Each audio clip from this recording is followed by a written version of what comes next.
कहानी शुरू होती है एक लड़के को दिखाते हुए जिसका नाम एड्रियन था। वो बहुत परेशान जमीन पर बेड से टेक लगाकर बैठा हुआ था। दरअसल उसको उसकी दोस्त जिससे वो बहुत प्यार करता था उसे छोड़कर चली जाती है। साथ ही उसने एक वीडियो मैसेज भी रिकॉर्ड करके भेजा होता है जिसमें वो बताती है कि मैं और तुम अब एक साथ नहीं रह सकते, वैसे भी हमारे बीच में कुछ ठीक नहीं है, तो मैं तुमसे ब्रेकअप रिश्ते को खत्म करना चाहती हूँ। अब एड्रियन उसका मैसेज सुनकर बहुत ज्यादा परेशान हो जाता है क्योंकि वो उसे बहुत पसंद करता था और साथ ही एक बार में चला जाता है जहाँ पर वो खूब शराब पीता है। उसने इतनी ज्यादा शराब पी ली थी कि अब वो अपने होश में भी नहीं रहता, उससे चला भी नहीं जा रहा था। तभी उसे संभालने बार में काम करने वाली लड़की आती है जिसका नाम फेबियाना होता है। एड्रियन से अपनी गाड़ी भी नहीं चलाई जाती तो इसलिए फेबियाना उसे अपने घर ले जाती है। रात को वो सोकर जब सुबह उठता है तो वो फेबियाना से बिना बात किए ऐसे ही अपने घर चला गया था। ये बात फेबियाना को बहुत अजीब लगती है। वो सोचती है कि देखो जरा, रात को मैंने इसकी मदद की, इसने मुझे थैंक यू शुक्रिया तक नहीं कहा। मगर जल्दी शाम में एड्रियन को अपनी गलती के बारे में पता चल गया था कि उसे फेबियाना का शुक्रिया अदा करना चाहिए था। उसने कल रात उसकी मदद की थी। जब शाम को वो बार में फेबियाना से मिलने जाता है तो जल्दी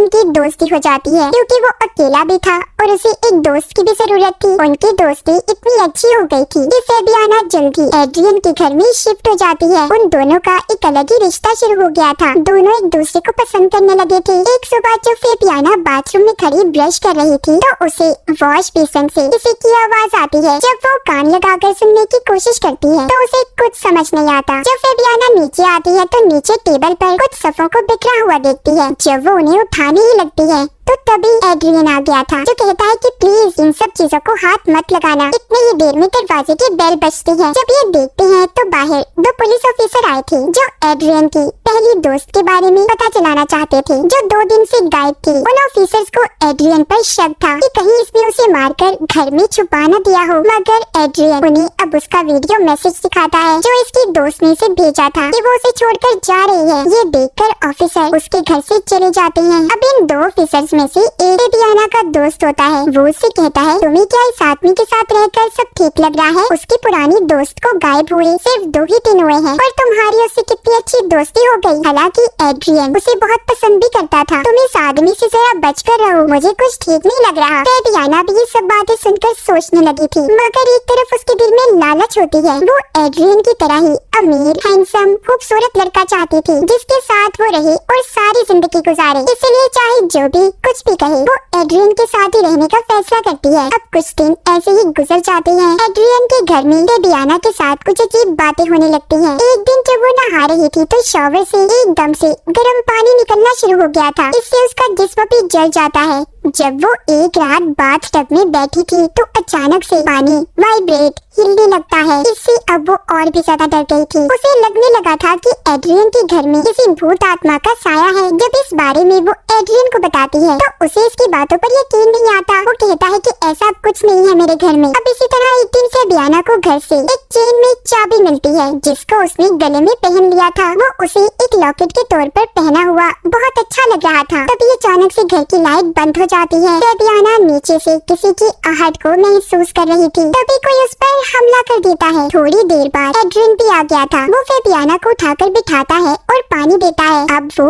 और भी ज्यादा डरी हुई थी। एड्रियन कहता है देखो डरो नहीं, जिसने तुम पर हमला किया वो कोई इंसान नहीं बल्कि मेरा डॉग है जो यहीं पर रहता है, इसीलिए तुम्हें डरने की जरूरत नहीं है। अगले दिन एड्रियन को पुलिस ऑफिसर की कॉल आती है जो कहती है कि हमें एक लाश मिली है और हमें शक है कि कहीं वो तुम्हारी दोस्त की है, इसीलिए तुम्हें आकर उसे चेक करना होगा। अब जब ये दोनों देखने जाते हैं तो एड्रियन उस लाश को देखकर कहता है नहीं, ये मेरी दोस्त की लाश नहीं है। जिस बात पर फेबियाना थोड़ा घबरा गई थी और नाराज हो जाती है। एड्रियन भी उसके दिल की बात को समझ रहा था। कहता है देखो तुम्हें परेशान होने की जरूरत नहीं है। अगर ऐसा हुआ भी, मेरी दोस्त जिंदा हुई भी या वापस आ गई, मैं अपनी जिंदगी में पीछे नहीं जाऊंगा। अब मैं पलट कर नहीं देख सकता, तुम ही हमेशा मेरी जिंदगी में रहोगी। ये सुनकर फेबियाना खुश हो गई थी। ये दोनों एक मिरर शीशे के सामने खड़े होते हैं। बाहर से तो वो शीशा था मगर अंदर एक लड़की थी जिसकी बहुत बुरी हालत थी। वो इन दोनों को देख रही थी जो कोई और नहीं बल्कि एड्रियन की दोस्त थी जिसको वो पसंद करता था, जो कई दिन से गायब थी, जिसने एड्रियन को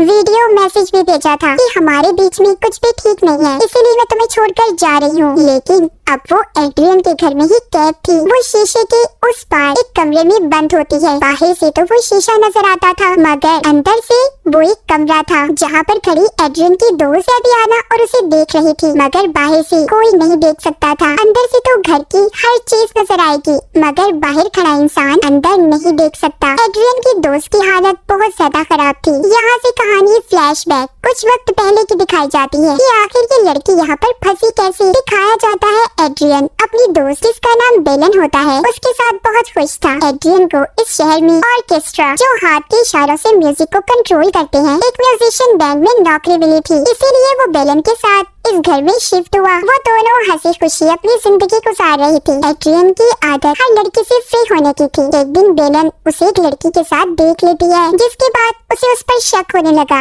वो एक दिन बैठी चाय पी रही थी तो उसके पास एक लेडी आकर बैठ जाती है जो कि उसके घर की मालकिन थी, जहाँ पर दोनों रहा करते थे। बेलन बहुत दुखी होकर उस लेडी को बताती है एड्रियन मेरा भरोसा तोड़ देता है, हालांकि मैं उससे बहुत प्यार करती हूँ। मुझे दुख होता है जब मैं उसे किसी और के साथ देखूं। ये सुनकर वो लेडी कहती है तो इसमें परेशान होने की क्या जरूरत है, तुम अपने प्यार को टेस्ट कर सकती हो। चलो मैं तुम्हें एक चीज दिखाती हूँ। वो बेलन को घर की सबसे बड़ी कमरे और अलमारी के साइड पर चाबी लगाकर एक दरवाजा खोलती है जिसके पीछे एक खुफिया कमरा था। उसकी हालत तो अच्छी नहीं थी पर एक आदमी के लिए हर सहूलत वहाँ पर मौजूद थी। वो लेडी बताती है कि मेरे हस्बैंड आर्मी में थे तो इसलिए उन्होंने अपने लिए ये खुफिया कमरा बनवाया। तो अगर एड्रियन के प्यार को टेस्ट करना चाहती हो तो तुम मुझसे अपना रिश्ता खत्म करके इस कमरे में 2 या 3 दिन तक रह सकती हो। इससे तुम्हें पता भी चल जाएगा कि वो तुमसे प्यार भी करता है या नहीं, उसे तुम्हारी कितनी परवाह है। बेलन को ये आइडिया बहुत अच्छा लगता है। वो अब अपने सारे सामान को पैक करके एड्रियन के लिए वीडियो मैसेज रिकॉर्ड करती है कि मैं तुम्हें छोड़कर जा रही हूँ, और आकर इस कमरे में खुद को बंद कर लिया। मगर कुछ देर के बाद ही बेलन को याद आता है कि जिस चाबी से ये दरवाजा खुलता है वो तो बाहर ही रह गई।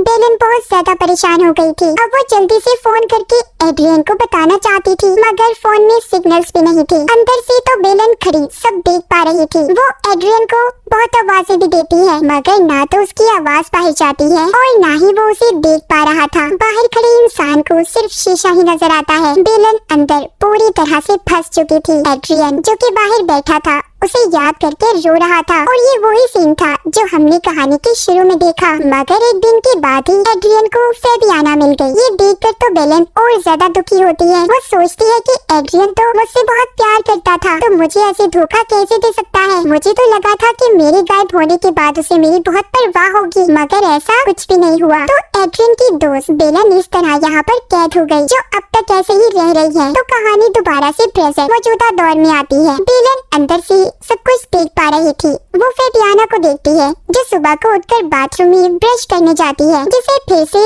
वॉश बेसिन के सुराख से आवाजें आ रही थी। और यहाँ पर अब हमें पता चलता है कि वो आवाजें किसी और की नहीं बल्कि बेलन की थी, जो अक्सर ऐसे ही बोलकर फेबियाना को परेशान किया करती थी, क्योंकि एड्रियन की जिंदगी में उसकी जगह फेबियाना ने ली थी। वो ऐसे ही उसे तंग करने के लिए बाथरूम के पानी को कभी ठंडा करती कभी गर्म। इन सब बातों से फेबियाना तंग आ गई थी। वो एड्रियन को बताती है कि तुम्हारे घर में भूत है, तुम समझते क्यों नहीं बात को मेरी। मगर एड्रियन को उसकी किसी बात पर यकीन नहीं आता। एक दिन फेबियाना जब घर पर अकेली थी तो वो वॉश बेसिन में पानी भरकर कहती है कि बताओ मुझे तुम कौन हो, तुम क्या कोई आत्मा हो। दूसरा सवाल वो करती है या फिर कोई इंसान। तभी पानी वाइब्रेट होने लगता है। हम देखते हैं कि उसी खुफिया कमरे में बेलन पानी के पाइप पर जोर जोर से किसी चीज को मार रही थी, जिससे पानी वाइब्रेट होने लगता है। फेबियाना को इस बात का अंदाजा हो गया था कि इस घर में कोई इंसान है जो मुसीबत में फंसा हुआ है, जो उसे देख सकता है। अब जब वो कमरे में जाती है तो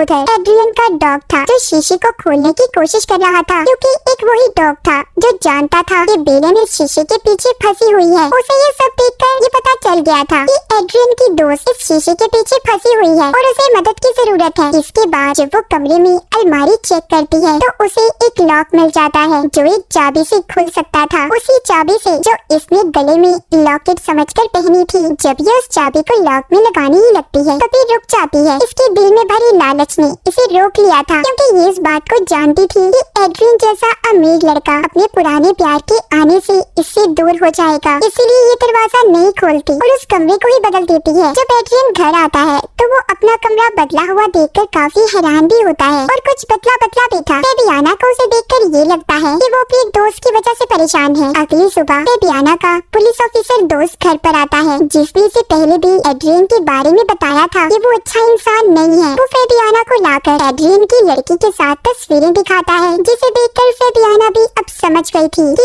एड्रियन अच्छा लड़का नहीं है। वो अब दोबारा से वॉश बेसिन के पास जाकर उसमें पानी भरकर फिर से सवाल करती है कि तुम कौन हो, मगर अब कोई जवाब नहीं आता। फेबियाना डर गई थी कि कहीं एड्रियन की दोस्त मर तो नहीं गई, क्योंकि उसे गायब हुए 2 हफ्ते हो चुके थे। अब ये आहिस्ता आहिस्ता उस अलमारी की तरफ बढ़ती है। ये चाबी लगाकर जब दरवाजे को खोलती है तो अंदर की बहुत बुरी हालत थी। थोड़ा सा आगे जाने पर इसे बेलन बेहोश मिलती है। जब ये उसके पास जाकर उसे जगाने की कोशिश करती है तो बेलन जाकर फेबियाना के सर में कुछ दे मारती है। वो वहीं पर बेहोश हो गई थी। वो उसे छोड़कर बाहर आ जाती है। अब बेलन के पास उस दरवाजे की चाबी भी थी। वो बाहर आ चुकी थी। जैसे पहले बेलन कैद थी, अब फेबियाना उस कमरे में कैद हो चुकी थी। बेलन अपनी और एड्रियन की एक तस्वीर को उसी शीशे पर चिपका देती है। साथ ही उसने चाबी को भी शीशे के सामने बेड पर रख दिया था। अब जब एड्रियन घर आता है तो उसका डॉग उसे वो चाबी देता है और शीशे पर चिपकी हुई तस्वीर को भी देखता है। फेबियाना अब उस शीशे के पीछे कैद थी, जहाँ पर पहले बेलन थी। फेबियाना की लालच ने उसे फंसवा दिया, उस इंसान के पीछे जिसने कभी किसी की कदर ही ना की। एड्रियन जो कि अब परेशान था कि फेबियाना भी गायब है और पुलिस दोबारा से उसी पर शक करेगी और इस बार शायद उसे पकड़कर भी ले जाए, या एड्रियन को पता चल पाएगा कि फेबियाना उसी शीशे के पीछे कैद है। इसी सस्पेंस को दिखाते हुए हमारी फिल्म की ये कहानी यहीं पर खत्म हो जाती है।